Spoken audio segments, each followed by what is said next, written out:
Welcome to Minerva. Today we're going to be discussing the Holy Grail. Now, we hope to give you enough information that you can go away and then do your own study. First of all, I'd like to introduce my co-host Duncan. Hello. And let's get straight into it. The Holy Grail is a mystery which we've wanted to do for ages. It's inspired so many people. And look, just off the bat, the Holy Grail has been referred to as a cup, it's been a chalice, it's been a plate, it's been a stone, and of course the bloodline of Jesus Christ. So much that we can get into. The mystery is huge. And if you haven't already seen our episodes on King Arthur and the Arthurian legends, please do go and watch those first, because we're just going straight off of those, straight into the Holy Grail, which of course fits massively into the Arthur legend. But I think it's a hard thing to just get into, but we've got to start somewhere with the Holy Grail, And most people understand what it is when we're talking about the Holy Grail, but we're going to go into the connotations of the word. But was it simply, let's start here, was it simply the cup that just collected the blood of Jesus Christ on the cross? And the answer is no. Well, as you quite rightly said, it's where do we start from it? So let's start from its first reference. Yes. The first time we actually hear about anything resembling Grail, we've got Sangrail in the stories written by Christian de Troyes. Yep. Now, we know that he took the bulk of his Arthurian legends, because as we've said in the early episodes, we've got Geoffrey Montfort, who wrote the first history of King Arthur, in which we have Merlin, we have Lancelot, we have Guinevere. We have the basics of the story, but he wrote it as a history, as if it was true. And then we have Christian de Troyes, who takes this history and embellishes it as a story. And he includes this, the Sangrail, which is how he refers it to it. But in no way does he describe it in any way as being the cup that caught the blood of Christ. He doesn't, no. But if there was a cup that caught the blood of Christ, yes, that would have been really revered as an object. And what I like about starting at this point is that, coming off of the episodes we've done about King Arthur, is that we know that Joseph of Arimathea is said to have come to England, and this is where it gets embroiled into this theory, is that, had he have come to England, would he have brought something like this? And then would that have been an object that people in Britain would have really have got into and really revered as something very, very special? Well, yeah, obviously, yes, if it was true. But of course we have, there is, in the Bible itself, there is no reference to a cup being caught by the blood. So I might be wrong, but I don't think we actually, well, we know that it was Merlin who wrote the story, who embellished that Arimathea had this cup and he brought it to England. And so that's right. I think it was around about the 13th century that happens. If there's an earlier legend of Arimathea, that's something else. But it's not referenced in the Bible. So it does look like a later addition. And even as we said in the earlier episodes, the actual legend of Arimathea coming to England was made up by the bishop at Glastonbury. And so again, if it was true, then they would be revered. But there's nothing aspect of there to be true. No, before we get too mystical with where we're going with the Holy Grail, because it does get, it does. And lots of people have different beliefs about it. The other one that is interesting to talk about, because it can just be a very simple object in that sense, is people believe that it was the cup on the table at the Last Supper. Well, Well, the thing is, I love my films, and of course you've got Indiana Jones and the Last Crusade. Yes. Where there's that whole thing where the bad guy picks up the lovely gold chalice things. We looked at that, you chose unwisely, and this is the cup of the carpenter. The thing I find funny about this is the case of, people automatically think, the last cup of the Last Supper would have been a revered object. But if it was, the only time we know it was the Last Supper is because he eventually died. At that point, it wasn't the Last Supper. It was just, this is supper. It was an important thing. Nobody thought, he's not going to make it to the end of the week. I'm keeping this as a relic. Do we have, Elvis's last styrofoam cup? Do we have John Lennon's last cigarette butt? Do we have these things that we assume would be revered from a post thing? So again, I don't think we could actually historically, even if we believe all these things were historically true and factual. I'm not saying one way or the other, but it's all retrospective. And so, no, I can't see it being that cup either. And we also know that Da Vinci doesn't put it in his painting either. So there's all these links with all of the mysteries. Oh, dude, that is a good one, yeah. But look, we talk about the Holy Grail.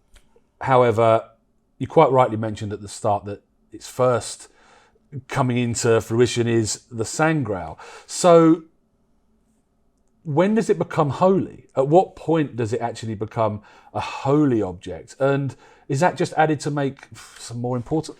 Well, it's quite interesting. I mean, as everyone knows, we're both Freemasons. We're English Masons, and under our English constitution, we have what we call the Holy Royal Arch, we do. Which is the pinnacle of our system. But the Royal Arch ceremony is, other jurisdictions use it. American have the Royal Arch, but we call it the Holy Royal Arch for a specific reason. So we add this holy. And we see the same thing when we look at the addition of the word holy in the sense of referring to the Grail. It's not until we start seeing, as we said before, Baron, the French writer who really followed the Christians of Troy, he was one who started to Christianize it. But when you start getting to Sir Thomas More, it really is a Christianized text. And now we are seeing, as we recognize on the Indiana Jones films, this Grail-like thing like cup. Prior to that, no, there's no reference to, I'm going to say, there is no reference to the holy before then.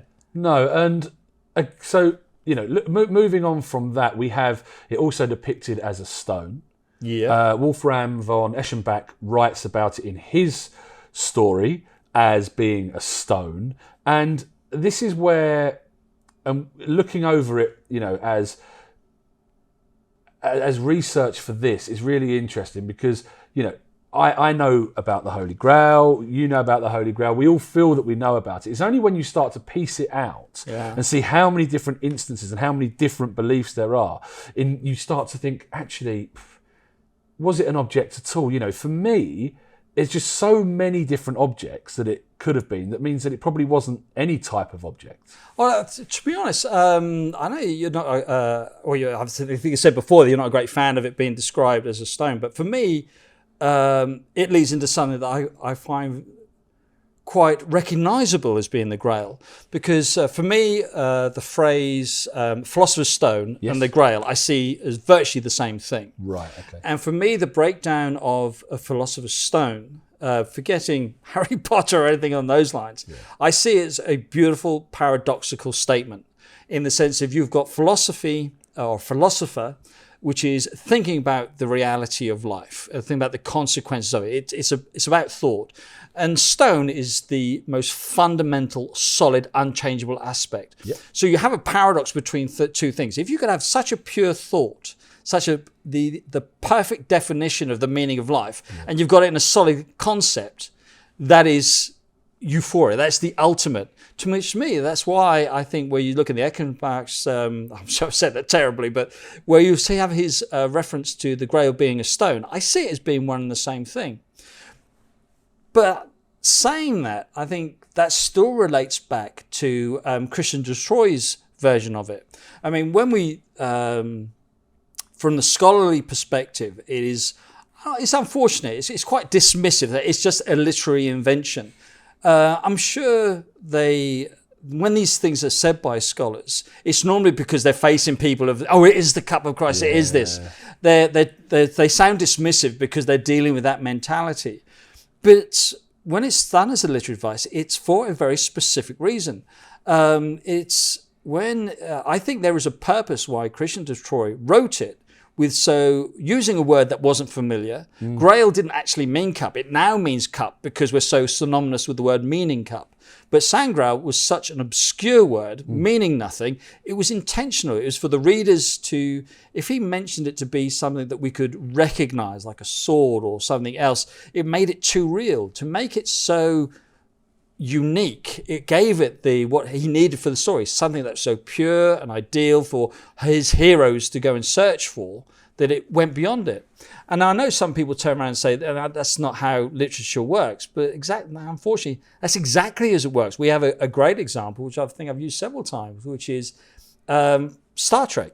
Yep. We have Gene Roddenberry turned around and said, right, he wanted to write about the issues of his times. There's some fantastic episodes which deal with racism, judgment, and so he wasn't allowed during that time to write it under the censorship. So he said, no, it's no problem. I'll set it in space. The problem he's got, to meet different aliens each time, he needed a literary device, something that was completely imaginative, to allow Captain Kirk to get to a different place every week. And of course, he had the Starship Enterprise with this warp drive. As viewers, we didn't question, how does the warp drive work? How does it do that? We just accepted this is a magical-like thing that can get from here to here in this sort of time. But the wonderful thing about that analogy is exactly how the word Grail now means to us, because we now know that when we started the space shuttle program, where we're looking at the first reusable spaceship, this test ship was called the Enterprise. Yep. Because the word Enterprise, it was partly a homage to Star Trek, but that very word became more embellished. This is an enterprise. This is an endeavor that we're going to do, and so, which of course is another ship's name was the Endeavor, because that's what the words became. And that's what I think we overthink the process, that Grail is just meant to think this idealism. I really get that. And going back to the Arthurian legends as well, we have Merlin in that, who's now depicted or is called a wizard. Yeah.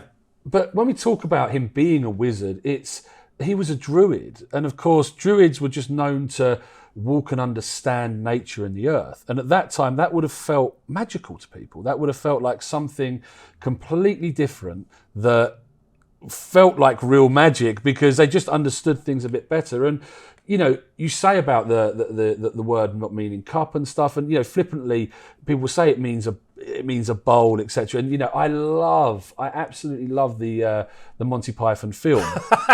Yeah, there's another one. You know, it's just, if you haven't seen the film Monty Python the Holy Grail, do see that. It's silly, it's stupid, but actually in many ways it kind of sums up a lot of the feeling around the Holy Grail, where it's just so, you know, everybody's got their own opinion, everything's so wacky and crazy anyway that I see where you're going with it now. It almost becomes slapstick. But look, we've spoken about it being an object and a physical thing that could have been could have been had, and people throughout the ages may have felt that they had hold of this or whatever. But if it wasn't an object, what was it?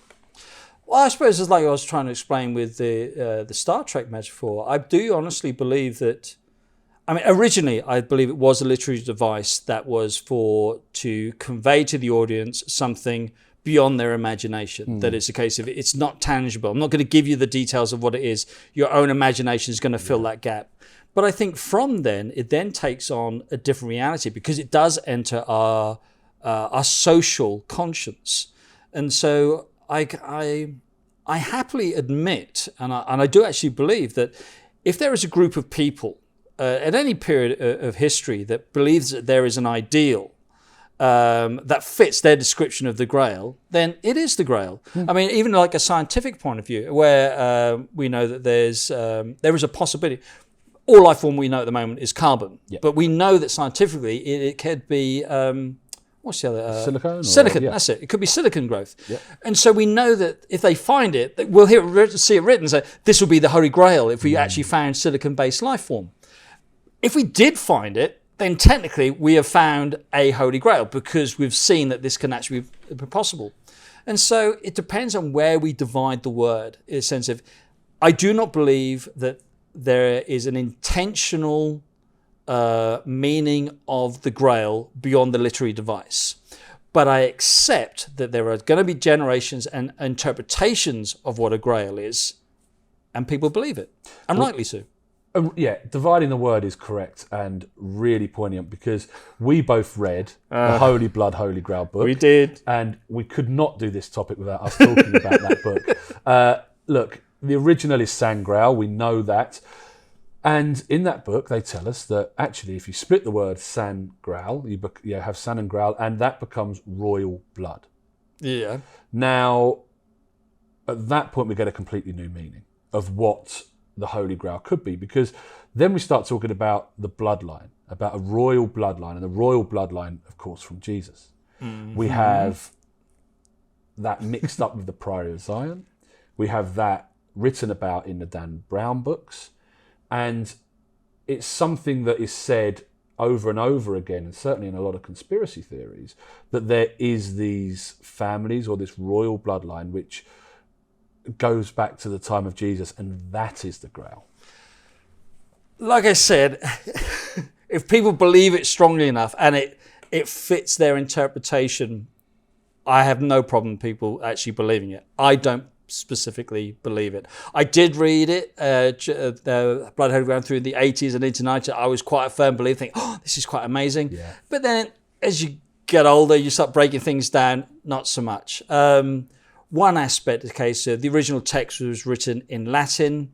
Yes, the guy who wrote it was French, but the actual getting blood royal blood is something else. It's like George Lucas chooses the phrase Darth Vader because the very sound of it gives a connotation to evil. And so knowing that the French language of blood and royal, it gives two very meaty feels to something. I still don't believe it's actually relevant to it. But equally, the case, it's so easy to split up words to get a different meaning. We can use Saturn. You have sat and urn. Are we saying that Saturn actually means sit on an urn? That's the meaning of it. It's too much of a leap. And again, I know we can pull things out of it, but if you look at the breadth of the story, it makes no sense. Yeah, one of my favourite theories, certainly with the Holy Grail, is from Tim Wallace Murphy, who wrote the book Rex Deus and did some research into these families. Who, when you go and listen to any of the previous videos and presentations Tim's done, they're fascinating when he talks about them. And these are families that are practicing an ancient religion which they believe is from the time of Jesus and has been passed down from family to family to family. And they see themselves as the Desposini, the descendants of Christ. And they're doing that. And, to your point, they do believe it. And I believe they really do. And we can look at anything. We can look at sort of like the family histories in Scotland, where there's such a pride in being of the Macmillan clan or the MacLeod clan. And in Freemasonry, we have lodges where we all do similar rituals, but how passionate we are to hold on to the little variations we have. Yeah. We have stories like Sherlock Holmes and the Musgrove ritual, where there's this idea where a family holds on to a ritual, forgotten what it's for, but they just do it because it's the stuff that goes in. And you hold a value to it, and I can understand that. But somebody at some point within that family would have done their maths, which is a case of all of us are the product of two people, which means two people are the product of four. Four are the product of 16. And the number grows and grows to such an extent that if we just did it by that number divide, there's going to be a need for more people that actually existed on the planet. So technically, we could all turn around and say, if Christ did exist and did have a child, we would all be descendants of Christ, just because of the sheer maths that goes in. So it's a difference between the passion of what you have for what you believe and the reality of a situation that you have. I really understand that, and I like that. And I think actually coming back to the Holy Grail and talking about this. Sorry, you always bring it back. I take it off to a different tangent. No, I think it's great. and coming back to that though, I think the key is that it's all about intention. Yeah. And actually in a lot of these mysteries, it's all about intention. Was it intended to be this holy bloodline? I don't think so. I think the intention when it was written about was, for me, it was about providing a pathway, maybe a spiritual pathway, in when you're reading these stories and these legends, that you learn from them. You learn from the morality of them, and everything is taught and told through romance. I think people take it a bit further. They'll take it a little bit further and say that, there's an alchemical process, an internal alchemical process, which you can go through, which will make, which will link you to that. And again, I can understand that. But I think for me, I genuinely believe that when these were written and when we talk about the Holy Grail, this is a spiritual pathway for people to look, learn, and just listen and follow. I agree with you. I think there's this. We see it so often, and when we talk about our mysteries, even from the different perspectives that we actually have. Yeah. But there is that concept where we want to find something more complicated because we can't accept the simple beauty of things. It's like, I know I use this analogy at different points, that we forget to see how amazing something like a daisy is because we're so used to seeing it. But if you took a second just to look closely at just its beauty and its structure, the sense of this thing just grows into this shape, it's just amazing. And I think we do. I think we look at the Grail legends and we're trying to find more, because we miss what's actually quite simply quite there. I mean, one of the best examples, I know we've talked about films. I'm quite a film buff. One of my favourite Grail films is The Fisher King. Right, okay. You haven't seen it, have you? I have not. I would recommend seeing it because I think it illustrates your point. I know it illustrates my point, which is the story is very similar. It's Robbie Williams. It's not a comedy by any sense. Robbie Williams he's gone insane. He's now living on the streets sort of thing because of something that horrific happens in his life. Yeah. And just by chance, he meets the person who accidentally created this horrific event. Okay. And as you're watching the film, you're watching this guy realize he's hurt Robbie Williams. Yeah. And he's trying harder and harder to try and help him. But as you watch the film, you actually realize it's Robbie Williams actually helping him. And what he uses is the story of the Fisher King, which was one of the earliest stories that involved the Grail. And in the story of the Fisher King, when the Fisher King is a boy, he goes off into the woods to prove his worth. And he knows he's going to be the king. He's hereditary going to do it. And he sees the Grail. And he sees the Grail. He's like, of course, I am the Fisher King. I'm going to have a fantastic life. He's so arrogant. He reaches for the Grail thinking that it's his. And he burns his arm in the flames. Right. And so he comes away, he runs away, he goes back home. And so he becomes a resentful king because he has everything, but his withered arm reminds him that, you were denied the Grail. And so he's angst with what I could have had. I didn't have it all. And then just as he's close to death, a fool enters the court, which of course, metaphorically, is Robbie Williams in the film. And the fool doesn't even recognize him as a king. He's that stupid. And he goes up and he sees the king and says, "What's up with you?" And the king's like, "Oh, I'm thirsty." And so the fool reaches for a cup and gives it to the king, and the king drinks. And as the king starts reviving, he realizes he's been handed the Grail. And so he asks the fool, he said, "How is it that you could find this cup when my knights couldn't find it? I couldn't grasp it. How did you get it?" And the fool turns around and says, "I don't know. You just said you were thirsty." And that to me this is one of the original stories of the Grail. Yeah. And I think that is where you're turning around and say about the spiritual part. It's just that moral part of going, the ideal isn't this grand thing of power like the king was expecting. It's what the fool said. You were thirsty. I just got you a cup. And by chance, it had to be the Grail. And I think that's why these books and these stories have continued to go and have continued to be passed on through people and continue to be important and really interesting for people, because over the ages these lessons still remain really poignant. Yeah. So it's been a great topic to talk about. I really like the topic of the Holy Grail, and I think there are so many different opinions on what it is. So please do leave in the comments your opinions. Let us know if you think it was a cup, a chalice, a stone, a bloodline, or something else. I mean, there'll be plenty that we haven't discussed today. So do that. Please leave a like and make sure you subscribe for our next episodes, and we'll see you in the next one.